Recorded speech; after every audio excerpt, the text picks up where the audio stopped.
Buenas tardes.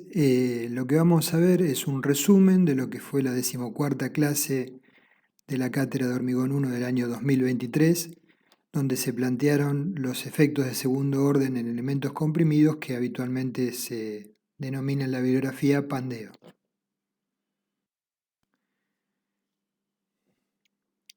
A lo largo de las últimas décadas se ha podido incrementar sensiblemente la resistencia del hormigón y también se ha podido optimizar o mejorar los modelos y matemáticos de cálculo de las estructuras y los métodos de diseño. Hoy en día es posible encontrarnos, en función de esto y de los requerimientos arquitectónicos, con desafíos de diseñar columnas más esbeltas. Por ello, el problema del análisis de segundo orden de elementos comprimidos o pandeo comienza a ser un aspecto importante en el diseño estructural. Esta es una foto de un edificio tomado en Capital Federal, de una altura importante. En su planta baja, en la parte trasera que da hacia el patio interno, marqué algunas de sus columnas que pueden observar tienen una esbeltez realmente interesante, ¿sí? Entonces, ya este tipo de elementos fuertemente solicitados con ese rango de esbelteces, hasta hace una década o 2 décadas atrás, no era habitual verlo en los diseños.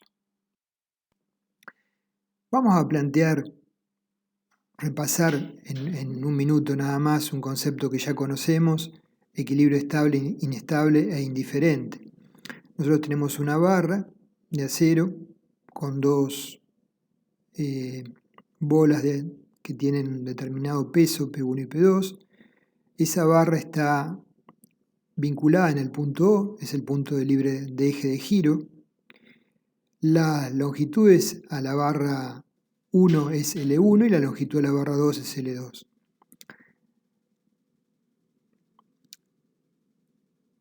Entonces, si la carga P1 fuera nula, el peso de la bola superior, y la carga P2 fuera distinto de cero, apartada la barra de la posición vertical con un giro cualquiera, θ, el sistema estaría en equilibrio estable porque tendería a volver a la posición original. Si por el contrario P2 fuera 0 y P1 fuera diferente de 0, para cualquier ángulo que giráramos el sistema estaría en equilibrio inestable. Esa inestabilidad, ese pequeño desplazamiento, ¿sí?, inicial se magnificaría porque está en equilibrio inestable. Si para un giro determinado nos encontramos con que la fuerza P1 por su brazo de palanca en horizontal L1 es igual a la fuerza P2 por su brazo de palanca en horizontal L2 son iguales, estaríamos en una situación particular que llamamos equilibrio indiferente. El tipo de equilibrio depende de las magnitudes de las fuerzas en juego en este sistema tan simple.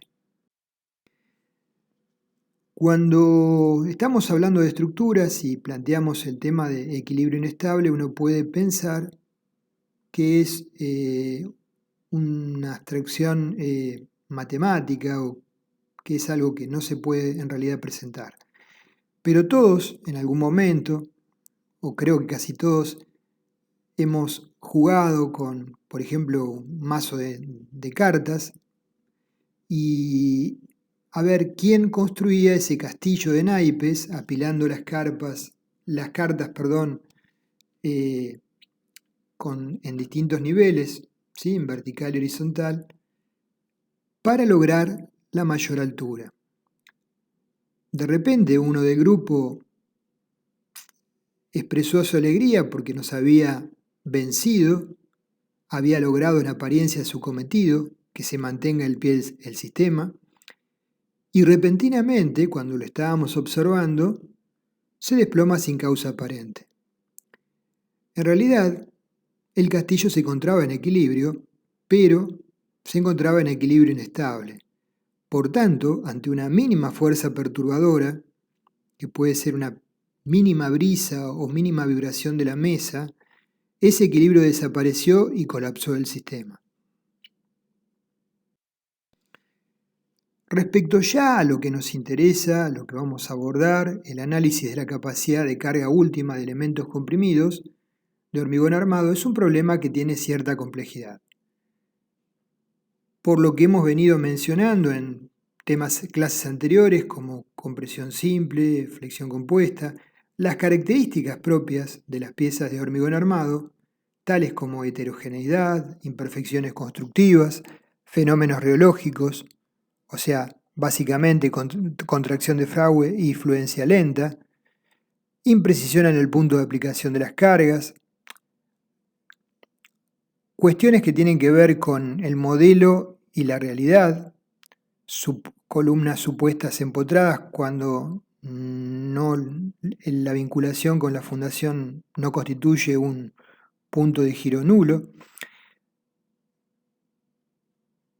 sobre todo el punto de aplicación de las cargas, ¿sí? Entonces origina la inevitable presencia de momentos asociados con las fuerzas axiales actuantes, que denominábamos todo lo que tiene que ver con imperfecciones y heterogeneidades, lo englobábamos mediante el concepto de excentricidad accidental cuando vimos compresión simple. Por esto, tenemos que aceptar que desde el instante en que se aplica una carga de compresión sobre un elemento tipo columna, van a surgir momentos flectores y deformaciones asociadas que tienden a aumentar la excentricidad inicial que las produjo. Este era el esquema que habíamos visto en compresión simple, donde el eje de aplicación de cargas es el que vincula las cargas N', y el eje resistente es esa curva que oscila alrededor del eje. Entonces ocurría lo que inicialmente planteamos, una excentricidad accidental inicial, producto de la carga, y ese brazo de palanca genera un momento adicional y una flecha incremental. Si analizamos un elemento comprimido con un cierto rango de esbeltez, vamos a observar que el efecto del pandeo se manifiesta al obtener como carga última del elemento un valor menor que el que se produciría por falla de sus secciones consideradas en forma aislada.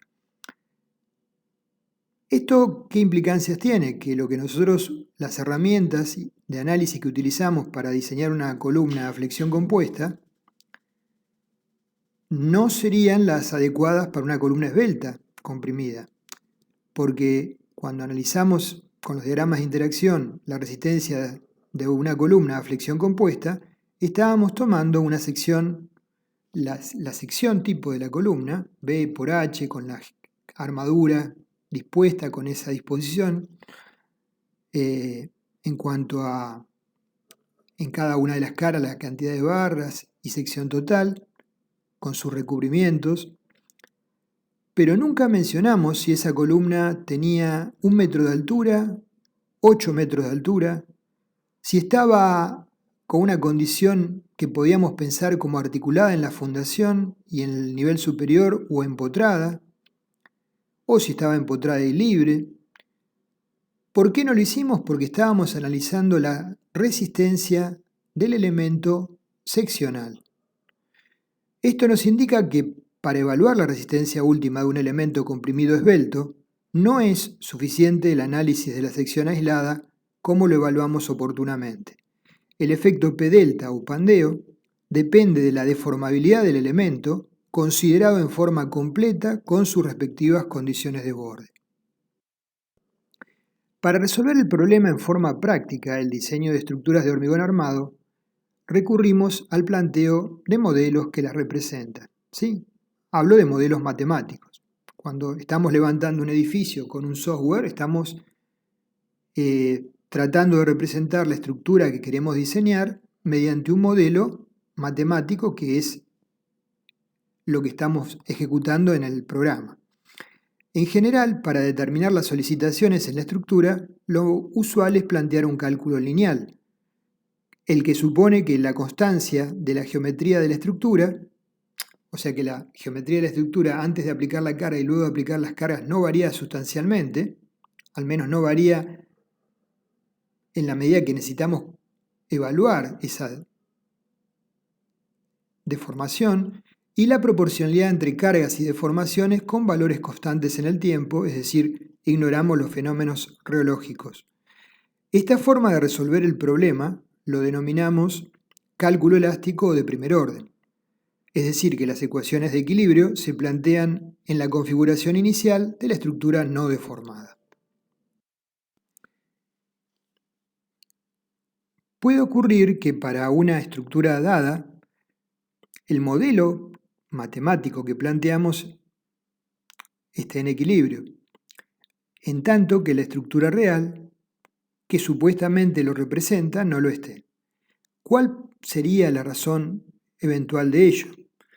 Que los efectos de segundo orden que despreciamos en el cálculo lineal elástico no era aceptable hacerlo así, a tomar ese criterio de diseño. En las estructuras de hormigón se destacan tres causas que dan origen al comportamiento no lineal. Por un lado, la estructura está sometida a una historia de cargas y sufre deformaciones en función de las mismas, ¿sí? Por otro lado, la relación entre esfuerzos y deformaciones plantea un gradual cambio en la rigidez de los elementos, y por lo tanto esa relación es no lineal.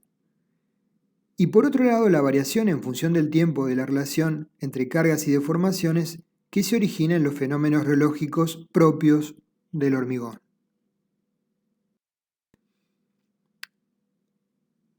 Respecto de la no linealidad geométrica, nosotros tenemos a la izquierda, en el caso de una viga con una carga aplicada simplemente apoyada va a sufrir, más allá del material, sea acero, hormigón, madera, va a sufrir una deformación pasando del estado 1 al estado 2. Respecto del análisis a flexión y corte, ¿esa deformación es relevante? Asociado con un desplazamiento del apoyo entre B y B'. No, realmente no lo es. Las solicitaciones se pueden calcular sin cometer un error apreciable sobre la base de la estructura no deformada.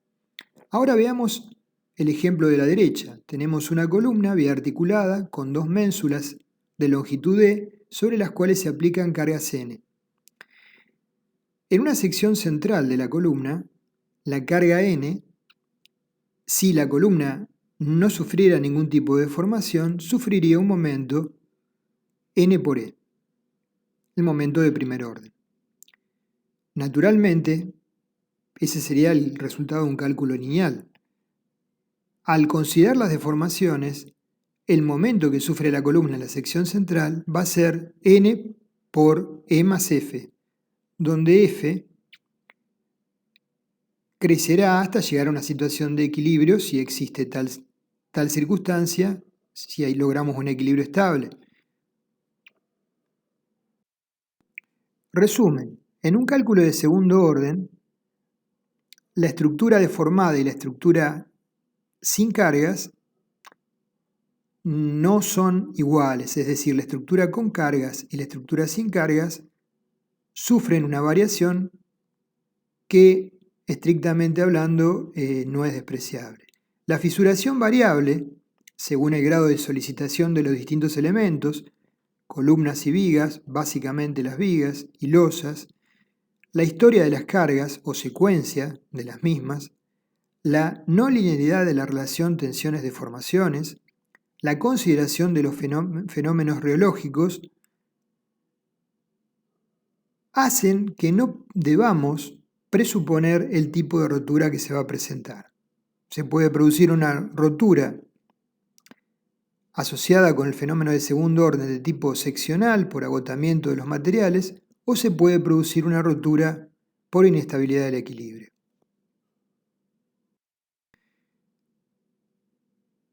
Entonces, planteadas las dificultades que arribaría un cálculo de segundo orden, a las cuales podríamos mencionar otras como idealizar correctamente las condiciones de borde de la columna con el suelo, ¿sí? que no es ni un empotramiento ni una articulación. Entonces, frente a todos estos desafíos, este hombre se pregunta, yo tengo que resolver un edificio que tiene 15 niveles y tiene 10, 12 columnas por nivel y tengo a su vez 15 combinaciones de carga en cada columna. ¿Cómo resuelvo el diseño de mis columnas para verificar a Pandeo y lograr un proyecto seguro? Aparentemente es un problema, como está planteado, bastante complejo. Si nosotros tenemos la columna que vimos, con dos ménsulas donde se aplica la carga P, a la derecha tendríamos el diagrama de interacción de las cargas axiles y los momentos en abscisas. Si analizamos una sección cercana al apoyo, como la que marqué en rojo, la deformabilidad de la columna no se va a manifestar y el momento va a seguir siendo P por E. Supongamos que ahora analizamos una sección central.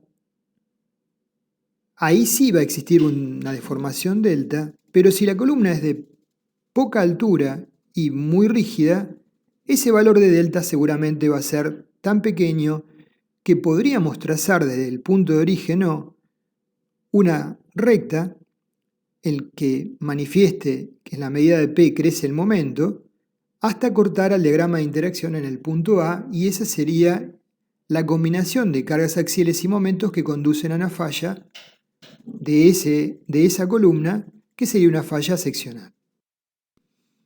Ahora bien, si la altura de la columna es mayor o la columna es menos rígida, observaremos en la sección cercana al apoyo que sigue valiendo que la carga de falla es P sub A, pero en el centro de la columna, donde marqué en rojo, ya el valor de delta no es despreciable. Entonces, lo que vamos a visualizar en la medida que vayamos cargando la columna es que la relación entre cargas aplicadas y momentos ya no es lineal, hay una pérdida de rigidez, y que llegará un punto en el que cortaremos el diagrama de interacción en el punto B para una carga P sub B menor que la P sub A.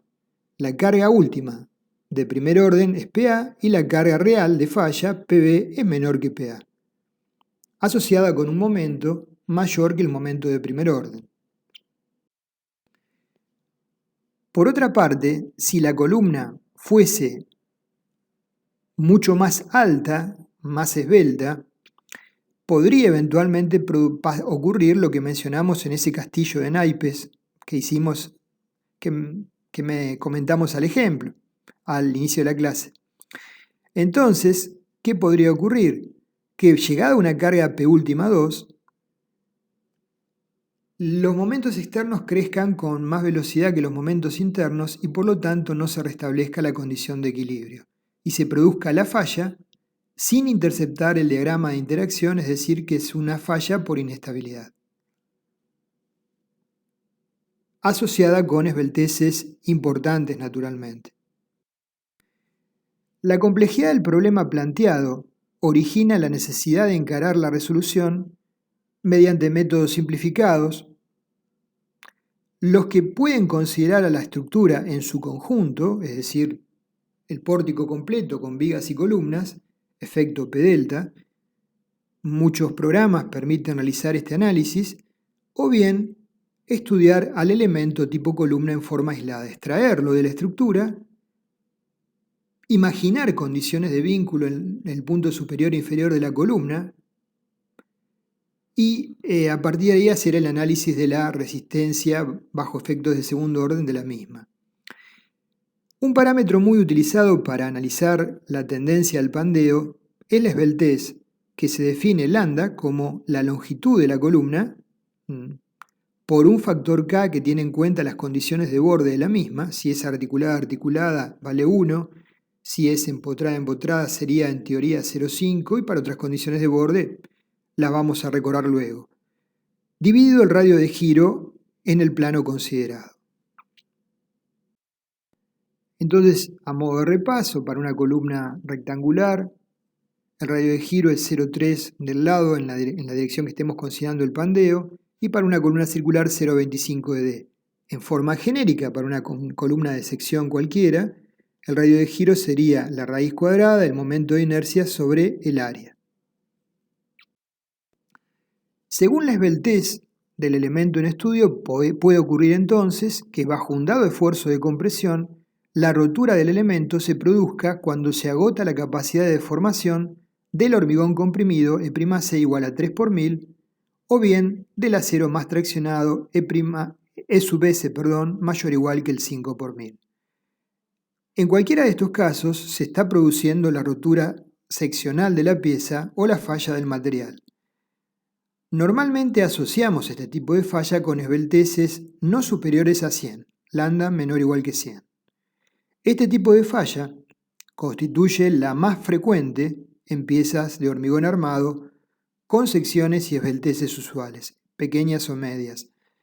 Por lo tanto, cuando se produce la falla de material ya veremos que podemos recurrir a métodos simplificados que permitan resolver en forma relativamente simple un problema que no lo es tanto.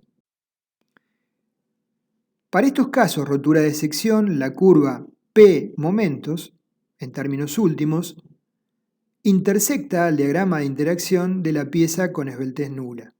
¿Sí? El diagrama de interacción es básicamente el diagrama de falla de una columna bajo una combinación de cargas axiales y momentos con esbeltez nula. Con un valor como el que está en verde, ¿sí? Con asterisco, con una carga última asociada menor a la carga de primer orden, ¿sí? que lograría en la columna sin considerar la esbeltez de la misma, y un momento igual a M1, momento de primer orden P por E, más el momento de segundo orden P por delta. Es decir, en la falla la columna va a romper con una carga axial P asterisco menor que P y un momento M mayor que el momento de primer orden M1.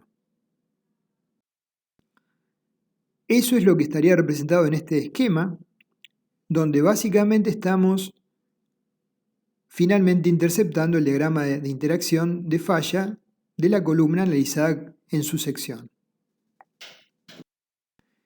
En el campo de las grandes esbelteces mayores a 100, podría presentarse la falla de estabilidad, con un par de valores últimos, P último y M último, como vimos, interiores al diagrama de interacción de la pieza. Al diagrama de interacción para esbeltez nula, K por L sobre R igual a 0. Bajo un cierto nivel de cargas, el par externo MP por E más delta aumenta más que el par interno y el equilibrio de la pieza se torna inestable.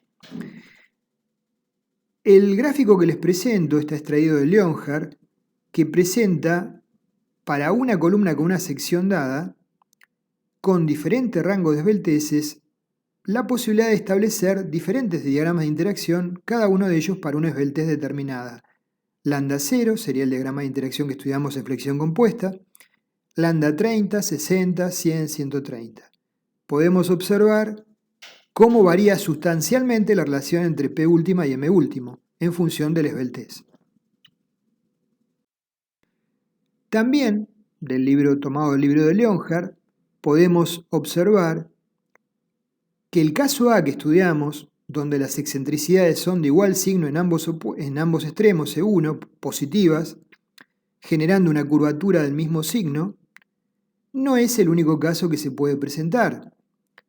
Podrían presentarse la situación B, por ejemplo, donde hay una excentricidad de 1 en un extremo y una excentricidad nula en el opuesto, o el caso C, donde hay excentricidades de signos opuestos e iguales o desiguales en ambos extremos. El caso C sería el caso más conveniente desde el punto de vista resistente, y el caso B sería un caso intermedio y el caso A sería el caso más desfavorable. A su vez, para todas estas situaciones, Leonhardt plantea los diagramas de interacción asociados con las esbelteces crecientes, lambda 0, 35, 69, 104, 156. Observamos entonces que hay una incidencia importante que es no solo el valor, sino el signo de los momentos sobre ambos extremos de la columna. A su vez, una variable que vemos a la derecha que no hemos considerado aquí es si las cargas permanecen a lo largo del tiempo, la flecha inicial se va a incrementar de un valor delta 0 a un valor delta k, incrementándose el momento de segundo orden, por efecto de la fluencia lenta. En un diagrama de interacción, cargas axiales, momento, si cargamos la columna desde el punto O, en el origen, ¿sí?, hasta el punto A y proseguimos la carga de forma rápida y la columna tiene una esbeltez media o reducida, cortaremos al diagrama de interacción en el punto D.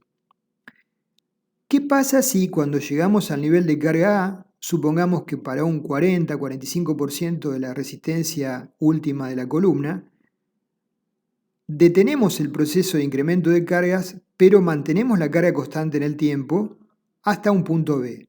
Supongamos la mantenemos constante un año. Lo que está ocurriendo es que se incrementan las flechas a cargas constantes por el fenómeno de la fluencia lenta. A partir del punto B decidimos proceder con el aumento de cargas hasta llegar a la falla. De esa forma transitamos el segmento BC hasta cortar al diagrama de interacción y en el punto C se produce la falla.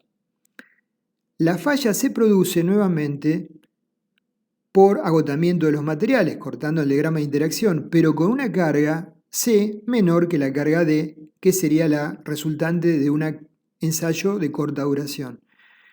Ahora bien, ¿cuál es el problema en las estructuras que vamos a analizar? Pensemos que cualquier columna de edificio está sometida a cargas de larga duración. El peso propio de las losas, las vigas, las columnas, las carpetas de piso, los pisos, la mampostería son cargas permanentes, ¿sí? Entonces, esta situación se va a producir en las columnas reales. Veremos cómo lo enfoca el código ASI 318 y nuestro reglamento, este aspecto de la fluencia lenta, pero a priori van a aparecer diferentes expresiones.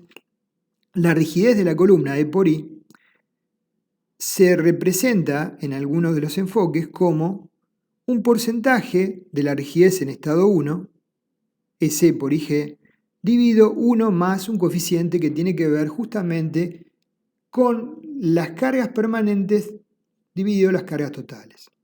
O sea, por ejemplo, D sobre D más L. ¿Qué ocurriría o podría eventualmente ocurrir si la carga permanente axial es muy alta, muy elevada? Que llegamos a ese punto B, que acá no lo marqué, sería desde O hasta B, mantenemos la carga constante en el tiempo y ese incremento horizontal no se va a extender hasta el infinito porque la fluencia lenta es un fenómeno que crece con mayor rapidez al principio y luego va decreciendo en intensidad hasta hacerse prácticamente nulo luego de varios años, supongamos 3, 4 años.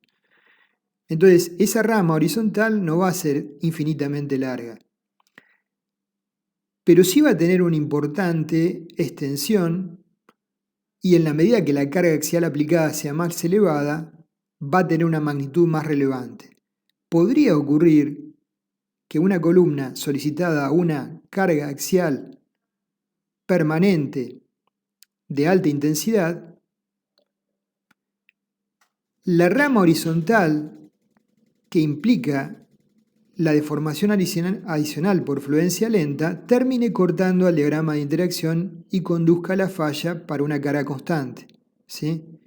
Un nivel de cargas permanente de compresión muy elevado podría potencialmente generar la falla por creep a carga constante. La mayoría de los códigos y reglamentos modernos permiten, hasta un cierto rango de esbelteces, para el código ASI 318 lambda menor que 100, resolver el problema en forma simplificada. Consecuentemente, nuestro amigo está más feliz porque empieza a imaginar que es posible resolver el edificio que tiene como meta diseñar, identificando previamente si la estructura en estudio se puede clasificar como desplazable o indesplazable, a fin de evaluar la esbeltez de cada uno de los elementos comprometidos a compresión. Antes de plantear las ecuaciones de diseño o el enfoque de diseño aproximado que nos da el Código ASI 318 y nuestro reglamento, vamos a ver brevemente algunos antecedentes históricos a partir de los cuales podremos interpretar más adecuadamente el llamado coeficiente de amplificación de momentos que utilizan estos métodos. Respecto al tema del pandeo, uno de los precursores en comprender el comportamiento de columnas rectas esbeltas, cargadas axialmente, fue Leonhard Euler.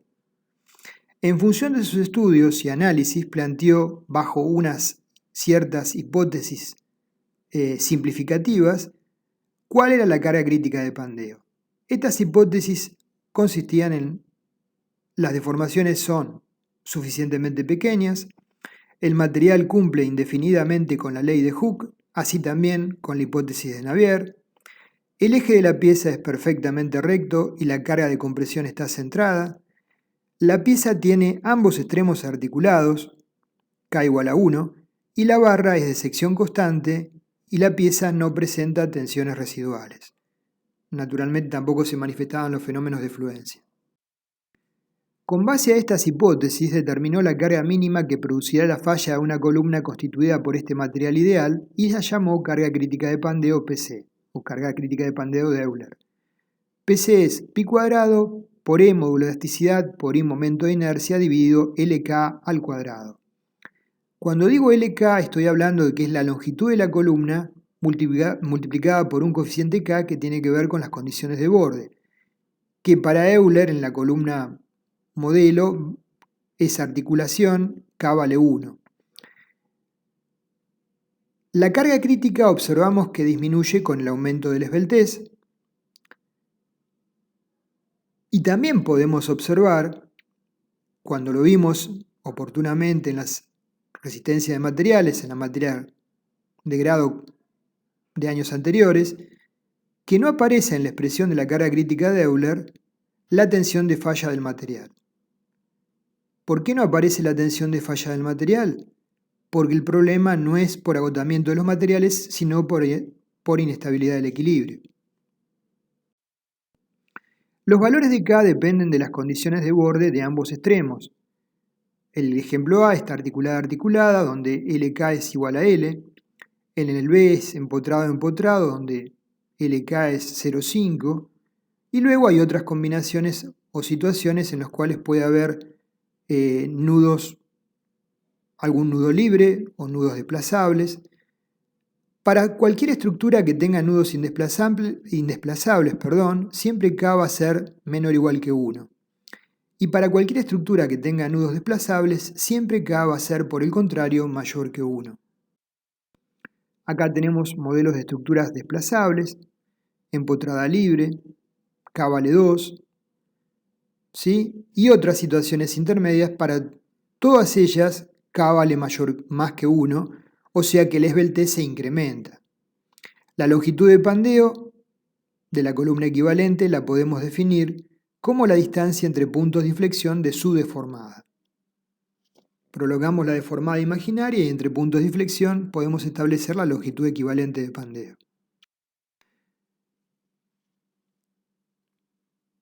Vamos a ver brevemente el caso de una columna con comportamiento elástico que presenta una curvatura inicial previa a ser cargada delta 0 en el centro de la luz. La columna tiene un eje de aplicación de cargas P recto, pero el eje de la columna tiene una deformada senoidal con una deformada delta 0 antes de ser aplicada la carga. La ecuación del eje de la columna I0 es delta 0 por el seno de pi por x sobre L. En la medida que apliquemos la carga P creciente, naturalmente, por efecto de esa deformación previa, van a existir momentos asociados con la carga y va a existir un fenómeno que es una flecha incremental delta, ¿sí?, que va a crecer hasta un determinado punto.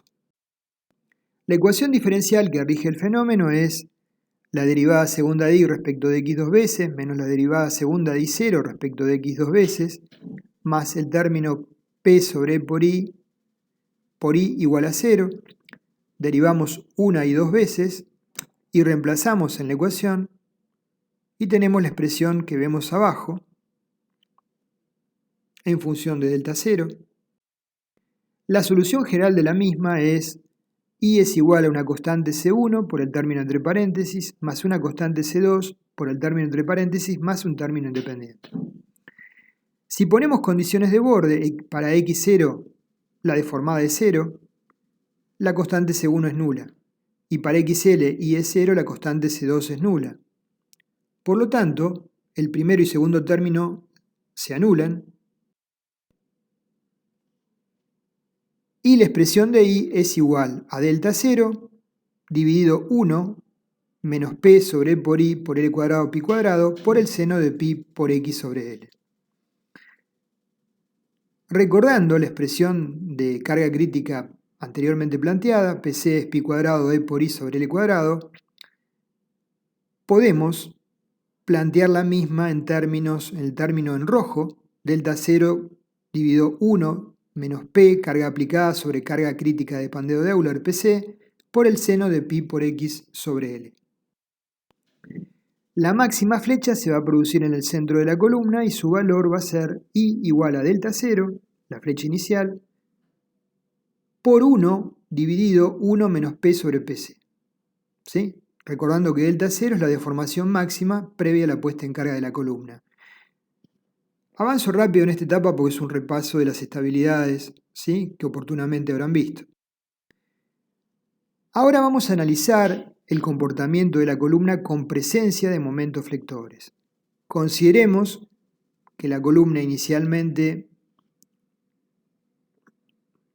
es la que vemos con cargas P aplicadas y momentos en ambos extremos MA de igual signo. El momento M0 en ambos apoyos es constante y por efecto de la flecha que produce el momento, se genera una flecha incremental delta y un momento de segundo orden P por delta.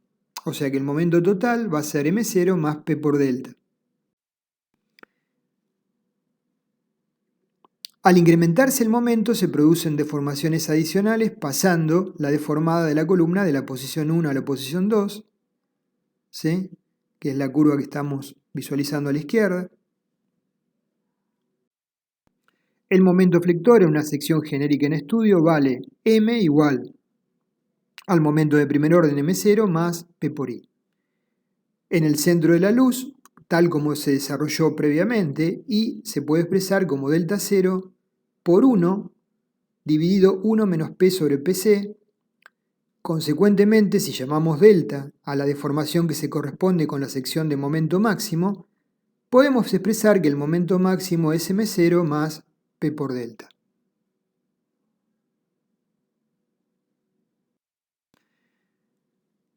Reemplazando lo que vimos como delta, la ecuación anterior de M máximo se puede expresar como M máximo es M0 que multiplica a 1 más un coeficiente phi que es función del tipo de carga y varía según ensayos entre más y menos 0,20 en la mayoría de los casos. Phi multiplica a P sobre PC dividido 1 menos P sobre PC. Como el cociente de P sobre PC es bastante menor a 1, el segundo término del numerador, donde tenemos un cociente muy pequeño que multiplica a un factor 0,2, podemos simplificarlo desde el punto de vista práctico. Entonces, simplificándolo, nos queda que M máximo es M0 que multiplica a 1 dividido 1 menos P sobre P crítico. El factor 1 dividido 1 menos P sobre P crítico se suele denominar factor de amplificación de momentos. Recuerden esta expresión, 1 dividido 1 menos la carga P aplicada dividido la carga de pandeo crítica de Euler. Factor de amplificación de momentos. La situación planteada, suma del máximo momento flector derivado de otras cargas, con el máximo momento flector producido por la carga P y su excentricidad en la barra deformada, constituye la situación más desfavorable, es decir, era el caso que Leonhard oportunamente planteó, donde la excentricidad era del mismo signo en ambos extremos. Existen otros casos por plantear, por ejemplo, si en una estructura indesplazable los momentos en los nudos MA son iguales pero opuestos, tendríamos un diagrama triangular de momentos. Ante esa situación, el momento de primer orden sería MA, el momento de segundo orden sería una deformada como la que vemos, donde hemos marcado un punto particular P por I, y es la deformada. Entonces, en la zona donde se aplica el momento MA, el efecto de segundo orden es realmente muy limitado, el momento máximo es igual a MA, y a una cierta distancia se amplifica el momento de primer orden, por la sumatoria de ambos términos en verde, siendo M máximo M0 más P por I. Se amplifica el momento de primer orden, pero se amplifica en menor medida que si los momentos fueran de igual signo. Para este caso, la ecuación que plantea la amplificación de momentos se puede expresar como I igual a I0 por 1 dividido 1 menos P sobre 4 veces P crítico. O sea, lo que observamos es que la amplificación resultante es menor. Asimismo, observamos que los momentos M0 son máximos en los extremos y los generados por P son máximos a una cierta distancia de los nudos. Por lo tanto, podríamos plantear que M máximo es M0 más P por I aproximadamente al momento en el nudo, MA. Es posible concluir que el momento M0 se amplificará en mayor medida cuando sea coincidente la sección donde M0 es máximo con la máxima deformación I0, que era el caso original. Esto ocurre en piezas con simple curvatura o momentos de igual signo en ambos extremos, aunque no sean de igual valor. La amplificación del momento depende de la magnitud relativa de los momentos extremos. Podemos expresar, en la deducción que analizamos anteriormente, una modificación en esa ecuación y plantear que el momento máximo va a ser el momento de primer orden M0 por 1 dividido 1 menos P sobre PC multiplicado por un coeficiente C sub M, que va a contemplar para estructuras no desplazables situaciones más favorables que las que analizamos al deducir la ecuación. Cm es igual a 0,6 más 0,4 de M1 sobre M2, donde M2 son los momentos menor y mayor en ambos extremos de la columna. ¿Qué observamos? Si M1 fuese igual a M2, y del mismo signo, sería 0,6 más 0,4 nos daría 1. Si por el contrario M1 es 0, nos da Cm igual a 0,6. Y si M1 tiene un signo diferente a M2, ¿sí? El segundo término restaría al primero. Entonces Cm nos aclara no podemos tomar menor que 0,4. Entonces vemos abajo M1 y M2 con curvatura simple aunque sean de distinto valor, y M1 y M2 con curvatura doble de distinto valor. Este coeficiente es de aplicación solo para estructuras no desplazables. Para columnas con nudos desplazables, Cm se toma igual a 1. Para estructuras desplazables coinciden en el nudo ambos máximos momentos, el de primer orden junto con el de segundo orden como vemos en el dibujo. Sería el nudo superior del pórtico.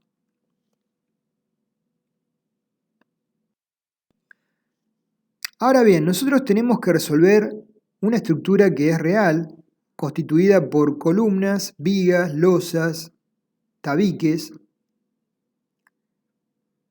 fundada sobre bases aisladas, bases combinadas, una platea de fundación u otro esquema estructural.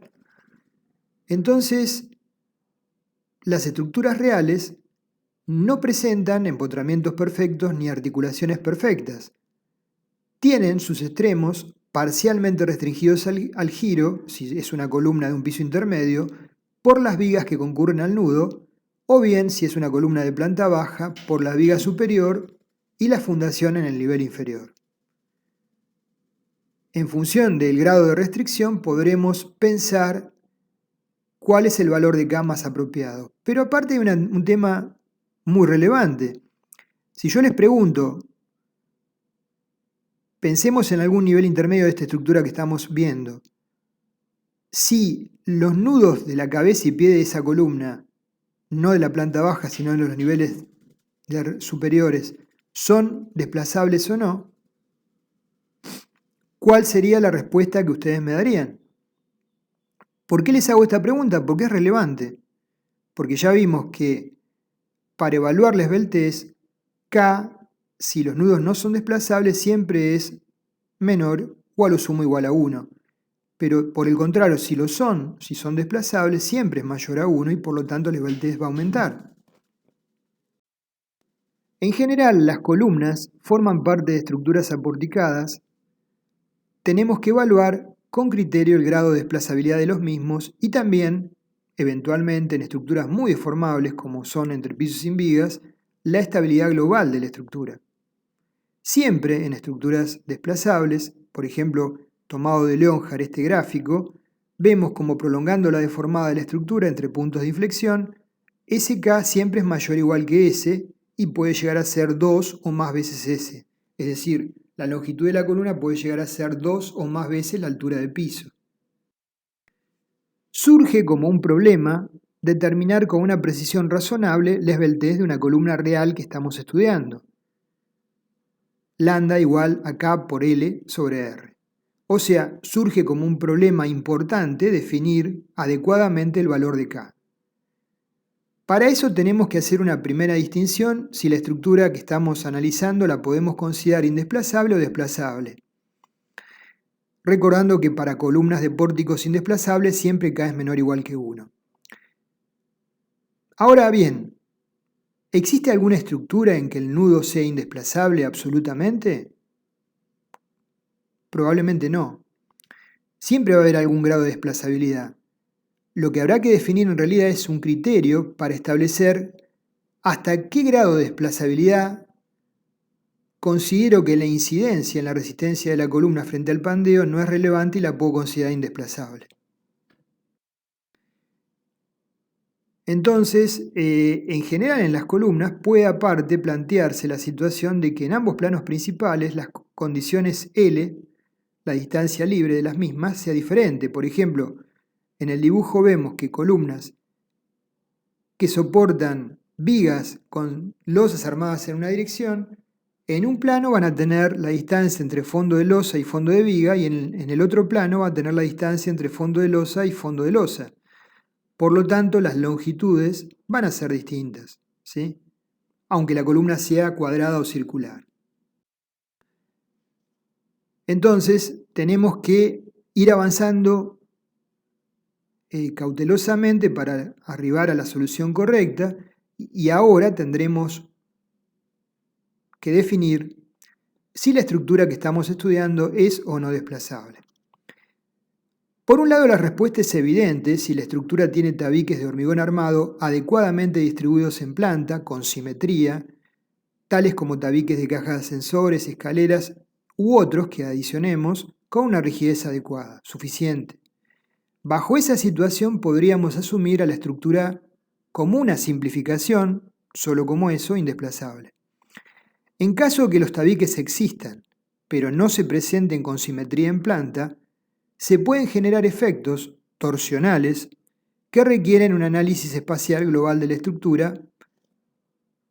O sea, no solamente es necesario que tengan tabiques adecuadamente rígidos, sino que la disposición en planta sea también la adecuada. Por ejemplo, acá tenemos una planta rectangular en donde a la izquierda tenemos sistemas de pórticos y a la derecha tenemos el núcleo de ascensores y escaleras, que es el elemento sensiblemente más rígido. El centro de rigidez es el punto, supongamos una losa maciza, es el punto que aplicada una carga horizontal voy a generar un desplazamiento de todo el nivel paralelamente a sí mismo sin giro. ¿Sí? Ese es el centro de rigidez. El centro de rigidez en una planta de este tipo va a estar más cercano, no en la simetría de la planta, sino va a estar más cercano al núcleo de tabiques. Lo podemos evaluar, pero ya sabemos que eso es lo que va a ocurrir. Por lo tanto, si la resultante del viento la suponemos uniforme sobre todo el nivel del frente del edificio, H estará aplicada en el centro geométrico y el centro de rigidez va a tener una excentricidad E respecto del centro geométrico. Por lo tanto, va a haber una acción horizontal y un momento torsor H por E. Ese momento torsor va a amplificar la fuerza sobre las columnas más alejadas del centro de rigidez y entonces, con una estructura de este tipo, claramente los nudos, a pesar de que tenga tabiques de gran rigidez, no los podemos considerar indesplazables. Los distintos códigos o reglamentos permiten, mediante expresiones aproximadas, evaluar si el sistema es o no desplazable. A modo de ejemplo, el código CEP-FIP 90 establecía que la estructura puede considerarse indesplazable si verifica con estas condiciones. H por la raíz de n sobre la sumatoria de C por IG menor o igual que 0,6, donde n es el número de pisos de la estructura. H es la altura total de la estructura hasta la fundación. N es la suma de las cargas verticales totalmente cargada para el nivel de servicio, D más L. Y la sumatoria de C por IG es la suma de las rigideces a flexión de los elementos de rigidización en la dirección que estamos analizando, tomando para el cálculo la sección bruta de hormigón. Habitualmente se toman tabiques, ¿sí? Estas expresiones hay que tomarlas con pinzas porque no nos menciona cuál es la disposición de los tabiques. Tendrían validez para tabiques simétricos, ¿sí? Si los tabiques no son simétricos, como vimos anteriormente, estas expresiones no serían adecuadas para establecer si la estructura es desplazable o no. El reglamento ASI 318 del año 2014 indica: cuando los elementos de arrastramiento de un piso tienen una rigidez total de al menos 12 veces la rigidez lateral bruta de las columnas en la dirección considerada, se permite considerar que las columnas de piso están arrastradas contra desplazamientos laterales, si es que no hay asimetrías importantes en la ubicación en planta de esos elementos. Respecto del código ASI 318-2005, que es la base de nuestro reglamento CIRSOC actual 201-2005, nos indica: dado que todas las estructuras reales son, en cierta medida, desplazables, es necesario establecer un límite a partir del cual podamos ignorar ese desplazamiento por no afectar el mismo significativamente el análisis de segundo orden. Al respecto, el CIRSOC nos dice que podemos considerar indesplazable una estructura si el incremento de los momentos en la misma, debido a los efectos de segundo orden, son menores o iguales al 5% de los momentos de primer orden. O sea, si la reducción en los elementos es menor que un 5%. Esto es muy bonito cuando uno lo lee, pero desde el punto de vista práctico no resulta muy práctico porque uno tendría que tener resuelta la estructura de primer y de segundo orden para poder evaluar si podemos despreciar el desplazamiento, ¿sí? Y si tenemos resuelto el fenómeno de segundo orden, entonces no necesitamos tratar de identificar si los nudos son o no desplazables. A fin de evaluar en forma práctica lo anterior, el reglamento CIRSOC permite utilizar una expresión que es el índice de estabilidad, Q, que debe arrojar un valor menor que 0,05. El índice de estabilidad lo planteamos como la sumatoria de las cargas P últimas, cargas verticales totales mayoradas, por delta 0, que es el desplazamiento relativo de primer orden entre la parte superior e inferior del nivel que estamos considerando, del piso que estamos considerando, debido a una carga horizontal BU. y LC es la longitud del elemento comprimido en estudio medido entre los ejes del pórtico. Entonces, la expresión no es aplicable cuando BU sea 0, o sea que hay que aplicarla para una combinación de cargas en las cuales existan cargas horizontales, por ejemplo, acción de viento. Entonces, el índice de estabilidad, así planteado por nivel, en cada dirección, debe arrojar un valor menor que 0,05. La resolución del pórtico es de primer orden. Tenemos la columna de altura LC, una fuerza BU aplicada horizontal y una carga PU vertical. PU por delta 0 son los esfuerzos de segundo orden y BU por LC son los momentos de primer orden. Básicamente Q está siendo el cociente de PU por delta 0 sobre BU por LC.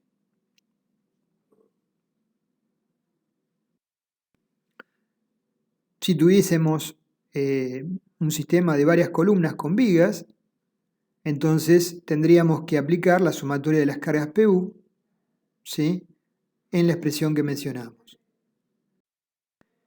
Las rigideces utilizadas para el análisis elástico de primer orden para calcular el índice de estabilidad y asimismo, como veremos, la resistencia de los elementos comprimidos, tienen que representar las rigideces E por I de esos elementos no para el nivel de servicio, sino antes de producirse la rotura. Por lo tanto, no podemos tomar el valor de inercia bruto.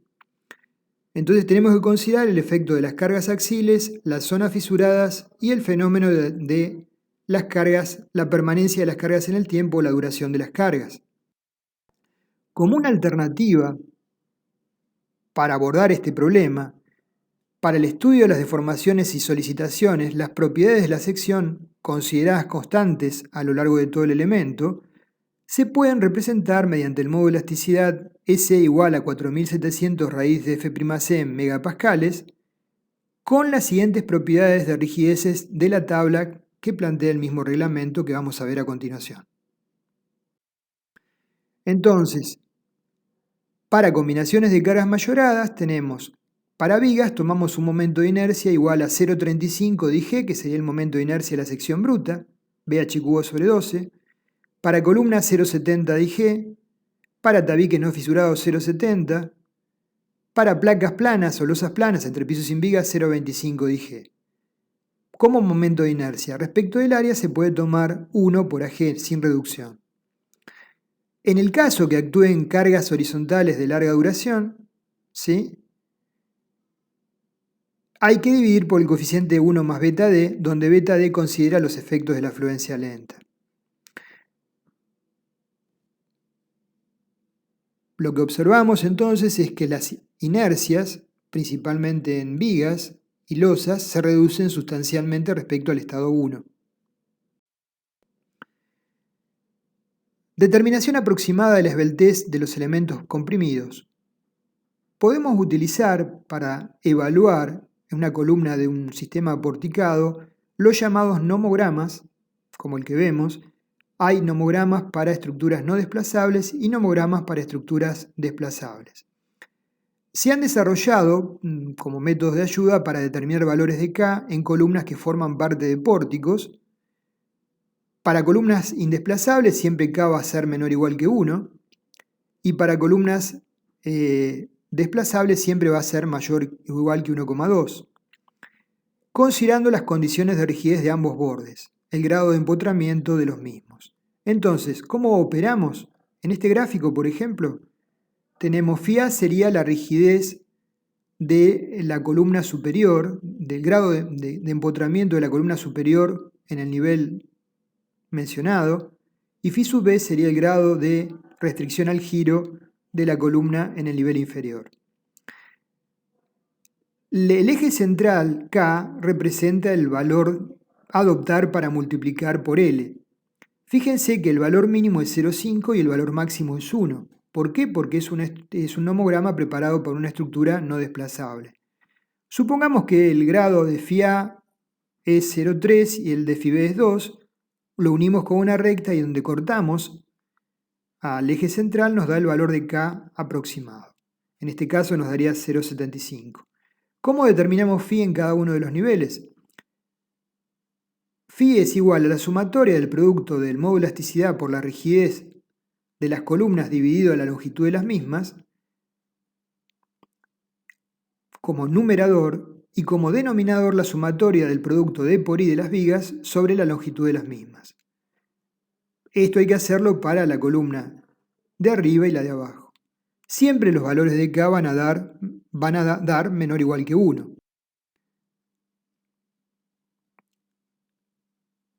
Hay otro nomograma desarrollado para estructuras con nudos desplazables. Entonces, en estructuras desplazables, el nomograma tiene la misma forma para determinar los valores de phi, pero ahora observamos la columna central de K y parte de 1 y llega a un valor infinito, ¿sí? Por ejemplo, para phi sub A 2 y phi sub B 7, nos da aproximadamente un valor de K igual a 2. O sea que la longitud que tenemos que considerar de la columna es 2 veces la longitud real. Entonces, el determinar o definir si la estructura es desplazable o no es algo realmente relevante luego para continuar con el proceso de verificación bajo fenómenos de segundo orden.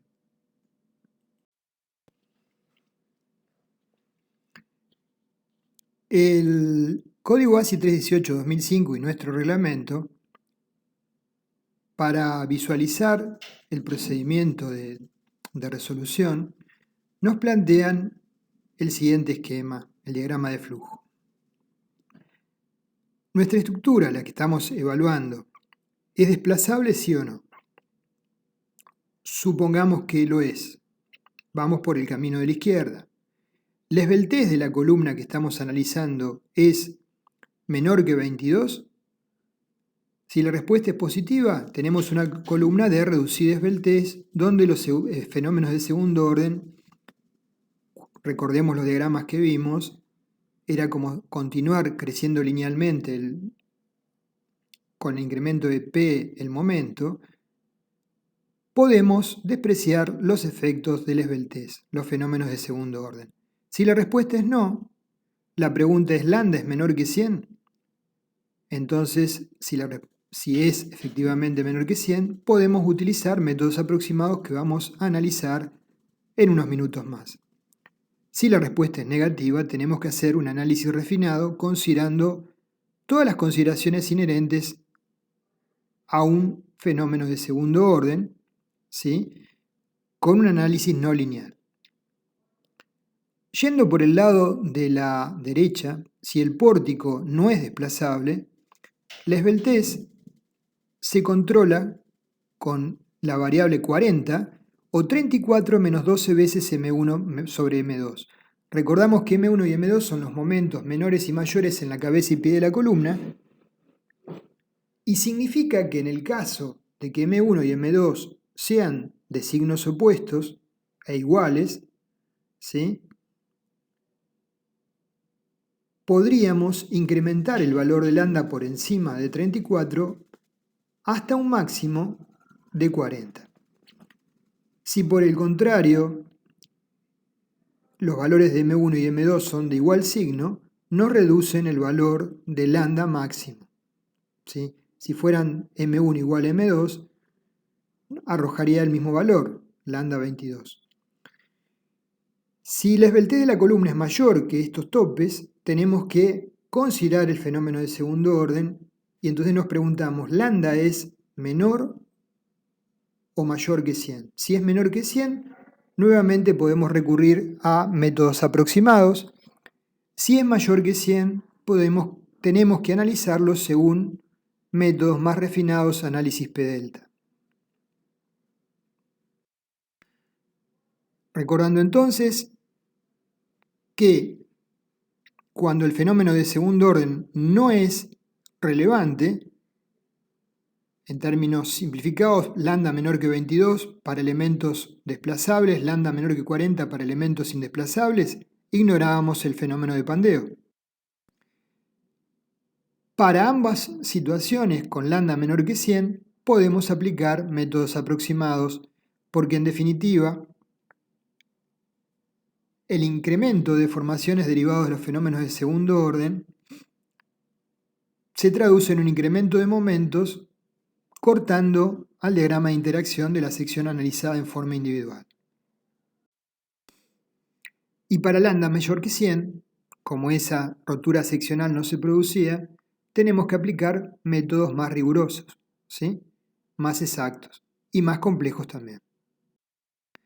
¿Cómo resolvemos entonces el problema desde el punto de vista práctico? Volvemos a la instancia inicial. Nosotros tenemos que resolver un edificio de 15 pisos que tiene una determinada cantidad de columnas por pisos con una cierta cantidad de combinaciones de carga D más L, 1,2 de D más 1,6 de L, 1,4 de D, 0,9 de D más 1,6 de omega, 1,2 de D más 1,6 de omega, donde los omegas son según ambos ejes, y si no es simétrico, según ambos ejes hay cuando menos dos valores de omega. Es decir, hay una cantidad interesante de estados de carga, de cargas mayoradas a evaluar, que se traducen en una cantidad importante de combinaciones de solicitaciones mayoradas a analizar para cada una de las columnas. Posibles planteos simplificados de solución cuando lambda es menor que 100. Vamos por el lado de la izquierda. Podemos aplicar un procedimiento simplificado para la estructura en su conjunto, donde las hipótesis simplificativas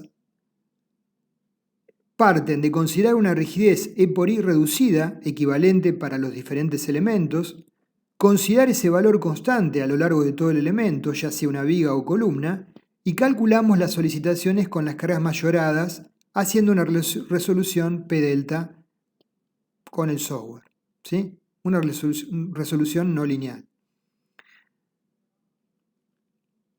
Estamos considerando el fenómeno de la deformación de la estructura y la incidencia de la misma sobre las solicitaciones. Tenemos entonces el camino de encarar la resolución de la estructura en su conjunto. Si aplicamos esta solución cuando analicemos las combinaciones, los estados de carga a evaluar, tienen que ser, por ejemplo, para D más L tiene que ser 1,2 de D más 1,6 de L, ¿sí? No analizar D por un lado, L por el otro y luego tomar la sumatoria de esos efectos y considerar el fenómeno de segundo orden. Por el lado de la derecha tenemos la solución simplificada de tomar la columna de la estructura en estudio como un elemento aislado, la extraemos de la estructura, planteamos cuál es la condición de borde de la misma y le aplicamos el método de amplificación de momentos que hemos visto, MC igual a delta n por m. Estamos asumiendo que la rotura va a ser seccional, se produce por agotamiento de la sección, agotamiento del hormigón a compresión o del acero a tracción. Con base a lo que hemos visto, el diseño, por los métodos simplificados, consisten en, si yo tengo una carga mayorada P igual a PA y un momento de primer orden mayorado M1, resolver el problema con la carga P igual a PA y un momento, no M1, sino un momento MC igual a M1 más un delta M. Entonces, las solicitaciones de primer orden mayoradas es PA y M1, y las solicitaciones con las cuales voy a resolver va a ser PA y un MC mayor que M1, que va a tener un delta M. De esta manera, voy a entrar a un diagrama de interacción donde tenga para una columna de ese tipo distintas curvas de cuantías, AS, AS1, AS2, crecientes. Voy a determinar la cuantía AS1 necesaria para considerar el fenómeno de segundo orden, sin que la capacidad de carga de la columna disminuya por debajo de PA. Si no lo hiciese, el resultado de ensayar esa columna, por ejemplo, arrojaría una carga resultante máxima, P última, igual a PB, con un momento M2. Entonces, el método de amplificación de momentos según lo tratamos previamente para esbelteces pequeñas y medias, consiste en incrementar el momento de la pieza por el efecto de segundo orden y se traduce esto finalmente en una falla de los materiales. Cortamos el diagrama de interacción, cuando la curva P delta intercepta el citado diagrama. Entonces, MC es delta por M, siempre MC tiene que ser mayor que el menor de los dos momentos en pie y cabeza de la columna. El método de momentos amplificados para columnas de estructuras no desplazables, según el código ASI 318-2005, válido para lambda menor que 100, consiste en los siguientes pasos. El primer paso, calculamos las cargas axiales y momentos en los extremos de las columnas mediante un análisis elástico de primer orden, utilizando para estimar las rigideces de vigas y columnas vistas en la tabla A, considerando P último, M último 1 y M último 2. Segundo, calculamos el factor de amplificación de momentos, delta n, igual a Cm sobre 1 menos Pu sobre 0,75 de Pc, que debe ser mayor o igual que 1. En el divisor aparece 0,75 de la carga crítica de pandeo de Euler.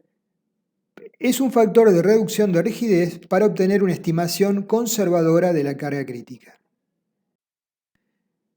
Evaluamos el valor de Cm si existen momentos en cabeza y pie de la columna como 0,6 más 0,4 de M1 menor sobre M2 mayor o igual que 0,4. Determinamos la carga crítica de pandeo de Euler como pi E por I sobre LE al cuadrado. Al respecto cuando evaluemos la carga crítica de Euler, hay que hacer una consideración sobre la rigidez E por I, que no es la que surge de la tabla, tiene que ser más precisa. Y finalmente calculamos el momento MC como delta por M2. Respecto del cálculo de la rigidez media E por I, es necesario que sea más preciso que para la totalidad del pórtico. Entonces, en lugar de utilizar la tabla que planteamos anteriormente para evaluar el comportamiento global del pórtico, utilizamos las siguientes expresiones. Hay varias alternativas. La expresión 1 se plantea el valor de E por I como 0,2 del módulo de elasticidad del hormigón S por IG, el momento de inercia en estado 1 de la sección de hormigón, más ES por ICE, que sería el momento de inercia de las armaduras respecto del baricentro de la sección. Por ejemplo, aplicando Steiner, si tenemos armaduras AS en una cara y AS' en la otra, sería la expresión de ISC que marqué. Divido 1 más beta D, con beta D igual a 1,20 de D sobre 1,20 de D más 1,60 de PL.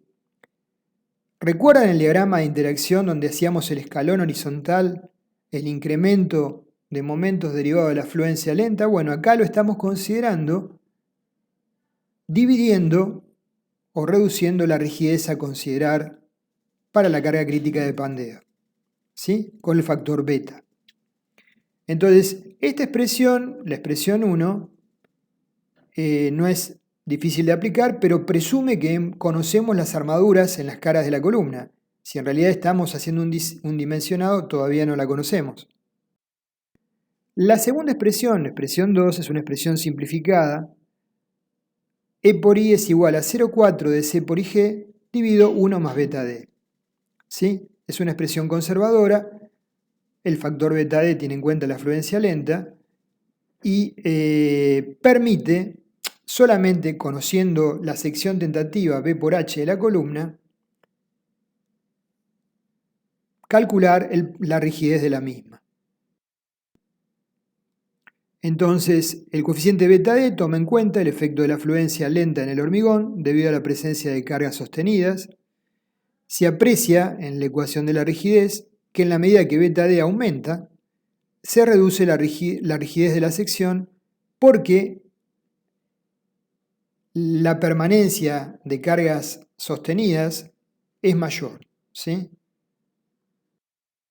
Entonces, resumiendo, para evaluar el valor de E por I, considerando la fisuración, la fluencia lenta y la no linealidad del hormigón para pequeñas relaciones de excentricidad y altos valores de carga axial, tenemos las dos expresiones que hemos planteado, y si beta D es igual a 0,6, se puede usar una más simplificada que es E por I igual a 0,25 de C por IG.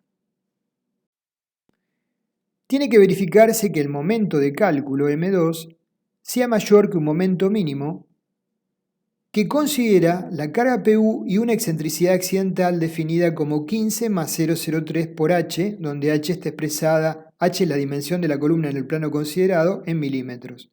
¿Sí? Suponiendo que, por ejemplo, M1 o M2 sean muy pequeños o nulos, este quizás sea el valor de momento a considerar, el momento derivado de las excentricidades accidentales. Finalmente, con ese par de valores P y M mayorados, se resuelve según lo visto en flexión compuesta, por ejemplo, con los diagramas de interacción tomando PU y MC. Se controla que M1 y M2 sean mayores o iguales que M2 mínimo.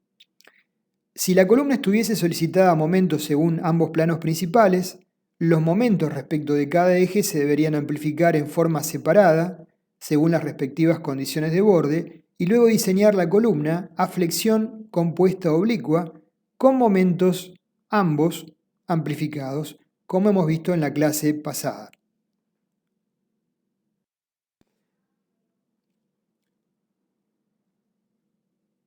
Tenemos la opción de que el sistema sea desplazable. Entonces vamos a ver el método simplificado que podemos adoptar cuando la columna pertenece a pórticos o a sistemas desplazables. Una columna que pertenece a sistemas desplazables va a presentar una carga crítica de pandeo bastante menor que un equivalente que pertenezca a un sistema estructural no desplazable, ¿sí? En función de lo que hablamos anteriormente del coeficiente K. La columna que presente desplazamiento lateral en general no están aisladas, sino forman parte de un nivel, ¿sí? Un sistema estructural de losas rígidas en su plano. Por eso, el desplazamiento lateral de un piso involucra a todas las columnas de ese nivel y hay que estudiar en forma conjunta para analizar el efecto. Por otra parte, siempre resulta posible que una columna esbelta, que pertenece a un pórtico no arriostrado, sea desplazable, pandee de forma individual bajo cargas gravitatorias muy elevadas. Esto genera amplificaciones de momento originados por cargas gravitatorias que no presenten desplazamientos laterales. El reglamento nos dice, frente a esta situación, pórticos desplazables, tenemos que analizar la estructura bajo dos sistemas de cargas en formas separadas. Eso sí hemos extraído la columna, ¿sí? Y estamos analizando el fenómeno de segundo orden con la columna en forma individual. Sistemas de cargas que no producen desplazamientos laterales considerables, como las cargas gravitacionales, que los define M sub ns, y sistemas de cargas que generan desplazamientos laterales importantes, por ejemplo la acción del viento, M sub s. Dado que los momentos gravitacionales amplificados y los momentos por desplazamiento lateral amplificados en general no ocurren en igual sección, vimos que los momentos gravitacionales ocurren cerca de la mitad de la altura de la columna y los momentos por desplazamiento lateral cerca del nudo, se establece que no debe aplicarse amplificación de momentos para las cargas gravitacionales cuando se consideren momentos por desplazamiento lateral.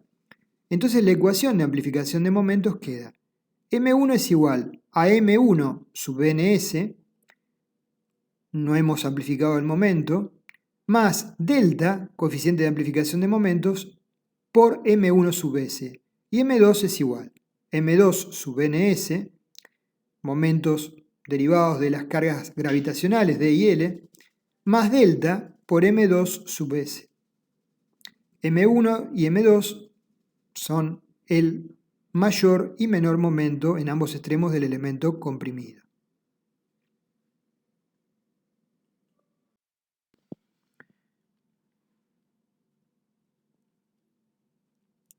Entonces tenemos que M1NS y M2NS son los momentos mayorados en ambos extremos de la columna, derivados de cargas que no generen un desplazamiento lateral apreciable, obtenidos con un análisis elástico de primer orden.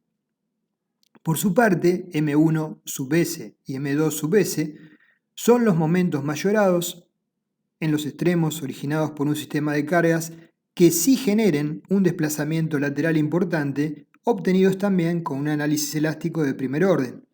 Y delta S es el factor de amplificación de momentos en pórticos desplazables que aún no lo hemos presentado. ¿Cómo evaluarlo? Acá tenemos entonces la situación, cargas D y cargas H o omega, MNS para cargas gravitatorias y delta S por MS para cargas horizontales.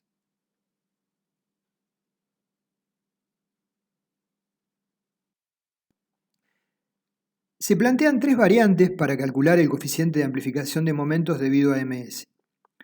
En la primera, los momentos en los extremos de las columnas se calculan en forma directa utilizando un análisis elástico de segundo orden con las rigideces para columnas, vigas y tabiques dadas en la tabla A. Esta opción es realmente muy simple de aplicar con los software de cálculo disponibles en la actualidad. Sí, es una opción interesante. Como una alternativa, en forma aproximada al análisis de segundo orden, se puede plantear que el coeficiente delta se expresa como 1 dividido 1 menos Q, donde Q era el índice de estabilidad que habíamos planteado previamente, y delta debe cumplir ser menor o igual que 1,5. Entonces Q era el índice de estabilidad, que lo habíamos visto, sumatoria de cargas mayoradas por delta 0 sobre BU por L. Delta 0 es justamente el desplazamiento relativo de primer orden en el piso considerado entre el piso superior y piso inferior. Y hay una tercera alternativa para calcular delta, que es la siguiente. Delta es igual a 1 dividido 1 menos la sumatoria de las cargas mayoradas en el nivel sobre 0,75 de la sumatoria de las cargas críticas de las columnas de ese nivel. ¿Sí? PC es la carga crítica de cada columna y el valor K corresponde a la estructura desplazable.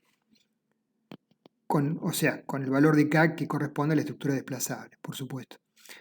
Entonces, lo que vemos acá es que aparece no PU sobre 0,75 de PU, sino sumatoria de cargas PU sobre sumatoria de cargas críticas, dividido sumatoria de cargas críticas. Como habíamos mencionado anteriormente, cuando se produce este desplazamiento con una losa rígida en su plano, compromete a la totalidad de las columnas de ese nivel. Entonces, en función de lo visto, calculamos M1 y M2 como M1 sub NS más delta S por M1S igual M2. Esto asume que los máximos momentos en columnas de pórticos desplazables se plantean en los extremos, M1 y M2. Sin embargo, puede ocurrir que el momento máximo tenga lugar en otra sección intermedia para columnas esbeltas, como podemos detectar lo anterior, cuando LU sobre el radio de giro en el plano considerado es mayor que 35 sobre la raíz de P última sobre raíz de F'C por AG. Bajo esa circunstancia, tenemos que modificar la expresión que vimos mediante el término entre paréntesis. O sea, MC es M2NS más delta S M2S por el coeficiente entre paréntesis C sub M dividido 1 menos PU sobre 0,75 de PC. El PU es la carga mayorada en la columna en estudio y PC es la carga crítica de Pandeo-Deuler de la columna en estudio. El término entre paréntesis incrementa el momento a considerar para el diseño. Esto solo cuando tenemos esta situación particular.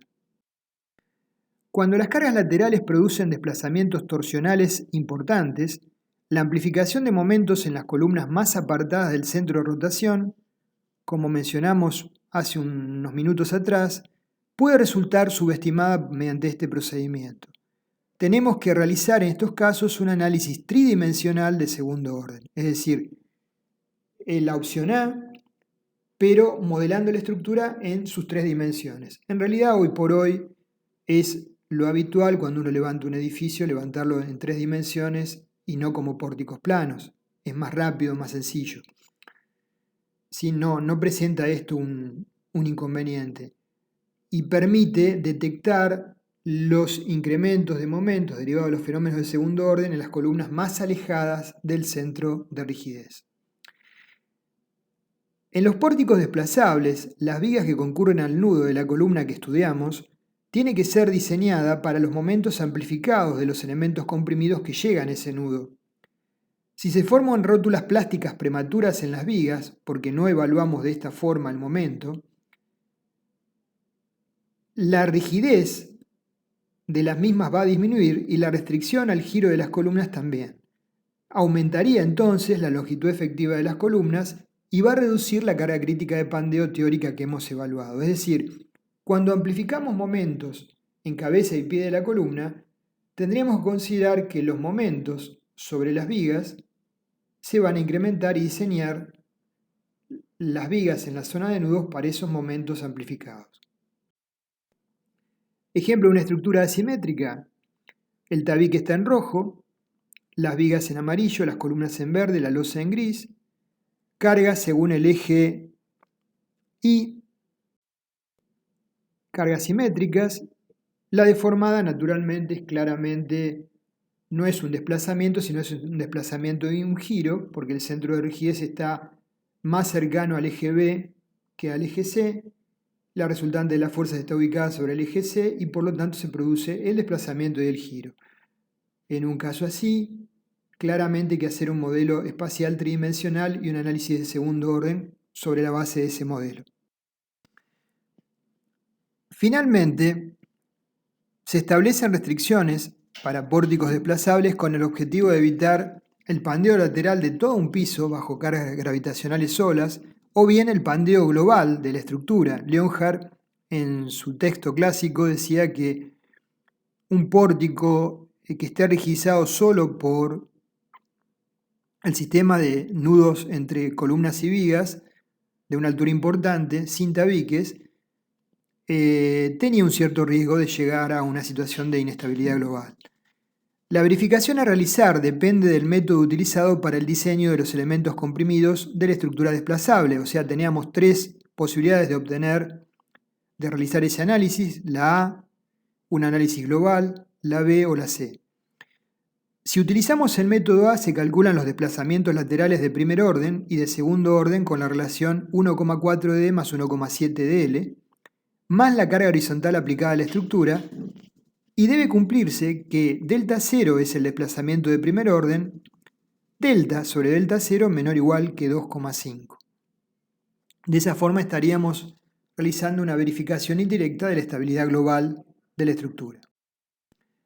Si utilizamos el método B, el valor de Q no debe ser mayor que 0,6, y si utilizamos el método C, el coeficiente de amplificación de momentos calculado con la combinación 1,4D más 1,7DL no debe exceder el valor delta S 2,5. En versiones posteriores a la del código ASI 318-2005, se fijan otro criterio para controlar la inestabilidad global, ¿sí? Que es la que vamos a visualizar en un diagrama de flujo ahora a continuación. En la versión actual del código ASI 318-2019 se establece el siguiente aspecto. El momento amplificado, el momento de segundo orden, debe ser menor o igual que 1,4 veces el momento de primer orden, ¿sí? Si eso ocurre, podemos proceder a diseñar la columna bajo el momento de segundo orden calculado. Si no ocurre eso, tenemos que revisar el sistema estructural porque es factible que corramos el riesgo de que se presente una inestabilidad global, ¿sí? O de un determinado nivel y no una falla local. Bueno, de esta manera hemos concluido con un resumen de lo que fue la 14ª clase de la Cátedra de Hormigón 1 en el año 2023. Naturalmente, algunos temas los hemos omitido y bueno, no figuran las consultas y respuestas de los alumnos, ¿no? Entonces, espero les sea útil. Nos veremos en la próxima. Gracias.